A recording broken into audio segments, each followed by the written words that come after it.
Hi friends, నేను మీ సాత్విక. ఈరోజు చేయబోయే రెసిపీ వచ్చేసి ఆలుగడ్డ వంకాయ టమాటా కర్రీ. కావాల్సినవి వంకాయ, ఆలుగడ్డ, ఉల్లిగడ్డలు 2, 4 పచ్చిమిర్చి, టమాటా. ఇప్పుడు కడాయి పెట్టి కడాయిలో 3 స్పూన్ల ఆయిల్ పోసుకున్నానండి. ఆయిల్ వేడెక్కిన పోపు దినుసులు వేసుకుందాం. ఉల్లిగడ్డలు, మిర్చి,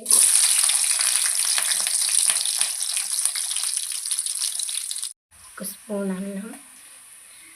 స్పూన్ అల్లం వేసుకొని అది పచ్చివాసన పోయేదాకా కలుపుకోవాలి.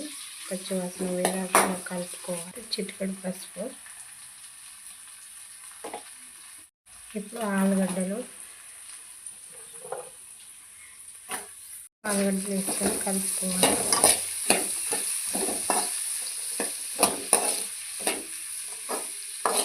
ఫస్ట్ ఎందుకు ఆలుగడ్డలు వేసుకోవాలంటే ఆలుగడ్డ కొంచెం ఉడకడానికి టైం పడుతుంది. వంకాయ తొందరగా ఉడుకుతుంది కాబట్టి అందుకోసమే ఫస్ట్ ఆలుగడ్డ వేసుకోవాలి. 2 కలిపేసుకుంటే వంకాయ తొందరగా ఉడికిపోతుంది కాబట్టి అందుకోసమని కొంచెం ఆలుగడ్డ ఉడికినాక వంకాయ వేసుకుంటే మంచిగా ఉంటుంది. వంకాయ ఆలుగడ్డ కర్రీ మంచిగా ఉంటుంది అన్నట్టు. ఇప్పుడు కొద్దిసేపు మగ్గనిద్దాం మూత పెట్టి. ఇప్పుడు ఒకసారి కలుపుకోవాలి.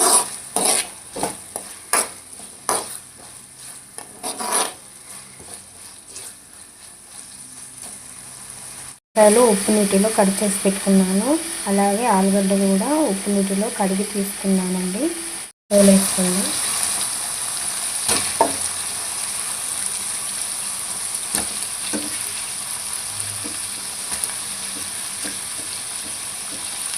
ఇప్పుడు ఒకసారి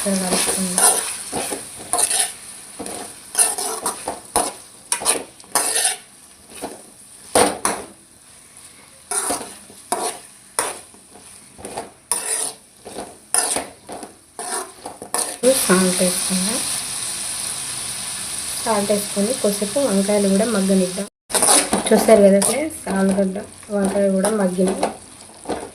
ఇప్పుడు టమాటా వేసుకుందాం. 2 టమాటాలు కట్ చేసి పెట్టుకుందాం. కారం,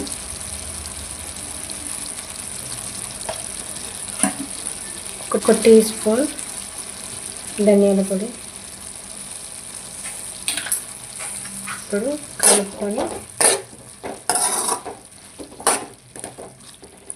10 నిమిషాల వరకు ఉడకనిద్దాం. సిమ్లో పెట్టి ఉడికించుకోవాలి. మధ్యలో కలుపుకోవాలి. చూసారు కదా ఎలా ఉంది.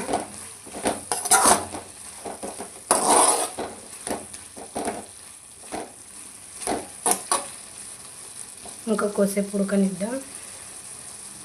కొత్తిమీర వేసుకొని ఒక 2 మినిట్స్ ఉంచి ఆఫ్ చేద్దామని. ఇంతే ఫ్రెండ్స్, ఎంతో ఈజీగా చేసుకోవచ్చు.